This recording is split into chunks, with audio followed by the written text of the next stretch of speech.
Back in 2007, Pixar released Ratatouille, a film about a rat that Pinocchio's a young chef into breaking every health code in France. Near the end of the movie, famed food critic Anton Ego tastes some of the titular ratatouille, and it immediately sends him into memories of his pre-vampiric youth, as if he is savoring his own mother's cooking. This leads him to praise the dish and the restaurant, as they captured something that he felt had been left behind in history forever. For many of us fans of the now legendary Left 4 Dead franchise, this was the same feeling that we got while playing the beta for Back 4 Blood.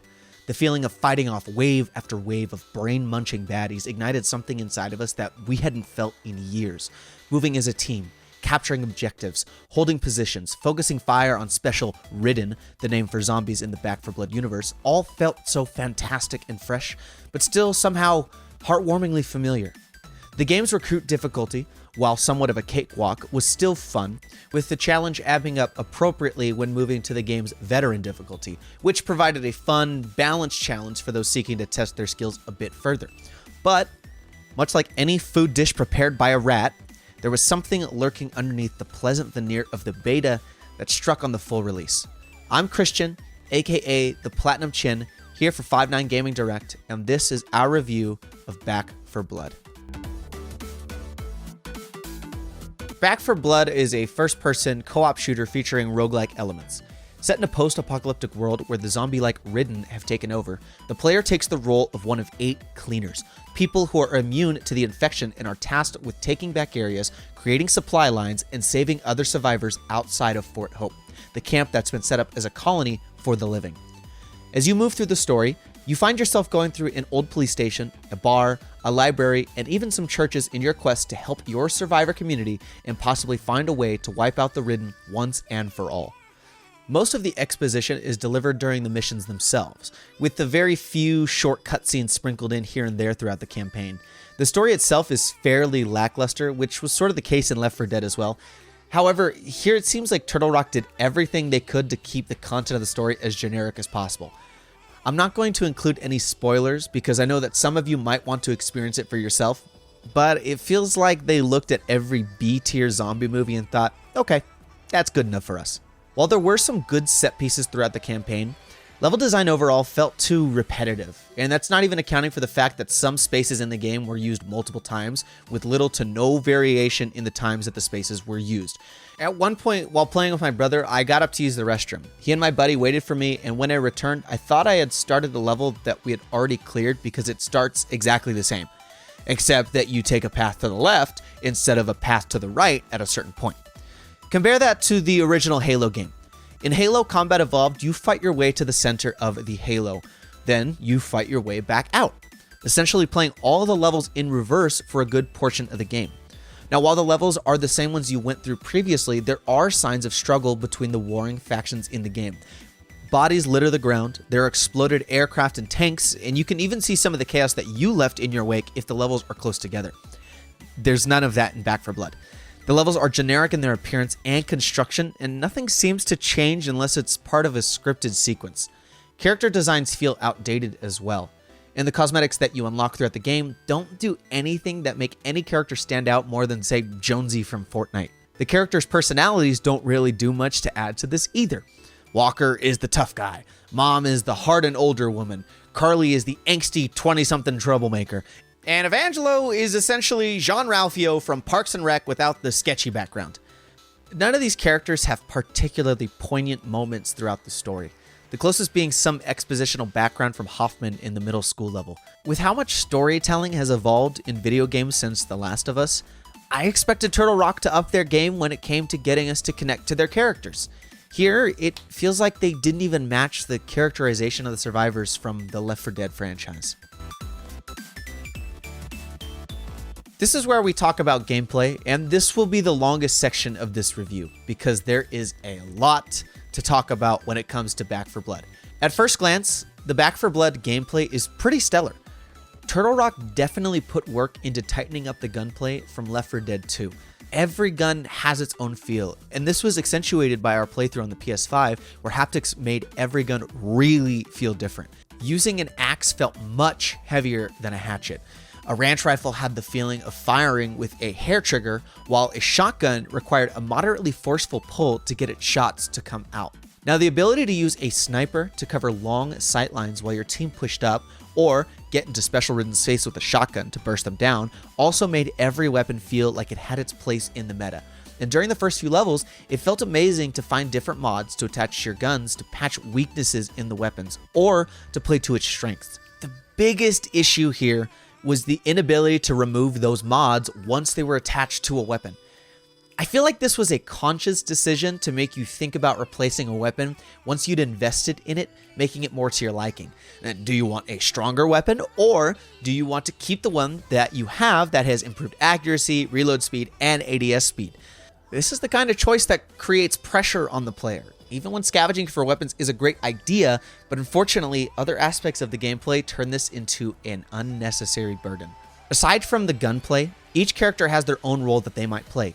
Evangelo can boost the team's move speed, Mom can give the team an extra life and revive a downed player quickly, Walker can give the team a damage boost, and Doc can keep the team from losing their health reserves from trauma and perform a small heal once a level.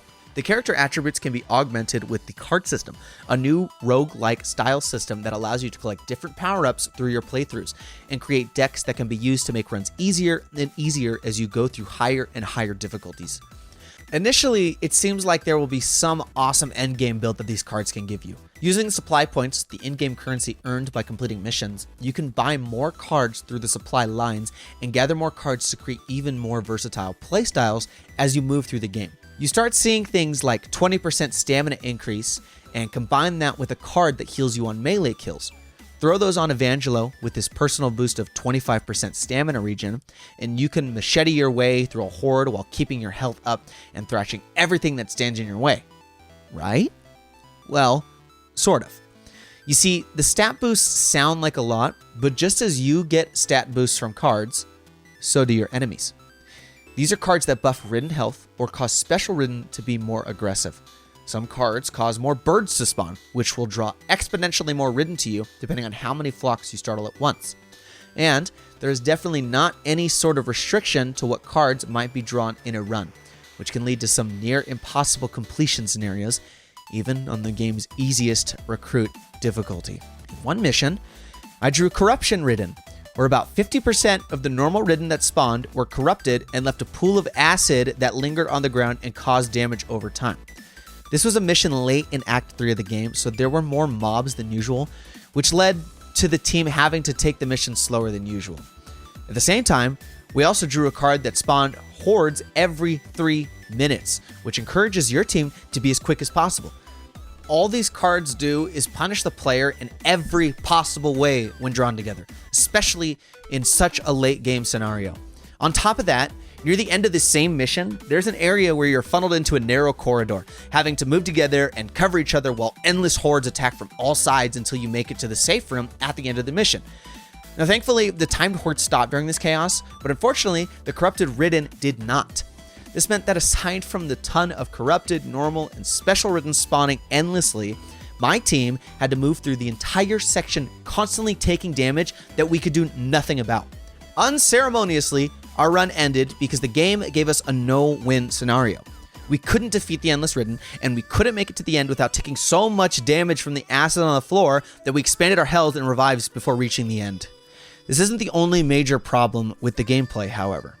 Outside of having some genuinely unwinnable scenarios pop up because of cards, the game seems to have some sort of overtuned AI director. The amount of Special Ridden that spawned at some points got absolutely ridiculous. There were times where we would have 4 or 5 tall boys spawn, followed by sets of 3 or 4 wretches, and then another set of tall boys. All of these spawns are not really given any sound cues, but notify the player with subtitles at the bottom of the center of the screen, which are easily lost in the chaos of dealing with everything going on during the action. Did I mention that this was during the first act out of 3 that make up the campaign? On recruit difficulty, the kind of challenge might be okay for nightmare difficulty this early on, but for the easiest? I know this will probably get some comments saying that we need to get good, but we all played Left 4 Dead and we all regularly play FPS games. This kind of game isn't something that is foreign to us, but this kind of difficulty on the easiest version of the game is just not enjoyable. The only thing that I can think is that Turtle Rock wants you to repetitively play through the first few missions in the first act to farm supply points, but that creates a longevity problem. The first few missions are painfully easy on Recruit, but ramp up in difficulty exponentially near the end of the first act. During my playthrough, I was frustrated by the difficulty during every mission after the third or fourth one.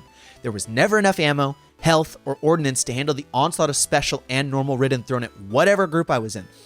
Now, instead of an engaging challenge, I just felt like I wanted the missions to end. I wanted to get through the campaign just to get it over with. And then upon venturing to the middle tier veteran difficulty, you get swarmed in the second mission almost immediately. Without a complete team of people communicating, you stand zero chance. Even then, you'll be set up against such unbalanced odds that the fun is taken right out of the game. I've played the Division and Destiny's hardest content, and those were unbalanced at the beginning too. But with those games, the developers recognized that they had over-tuned the content and balanced the modes later on. And that's something that Turtle Rock definitely needs to do with Back 4 Blood. Finally, the last gameplay design issue that we need to address is how the game works for solo players. This game is a nightmare for solo players, plain and simple.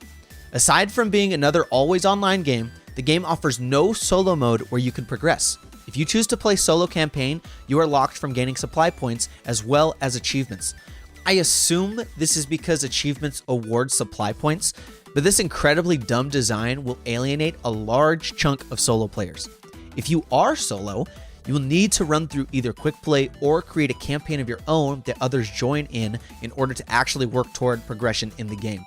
This means that you are working with players that may or may not use voice chat, and personally, I don't ever use voice chat in any games unless I'm playing with people I actually know in a party. So, if you're someone who likes to play solo, keep in mind that you'll likely experience mostly frustration playing Back 4 Blood.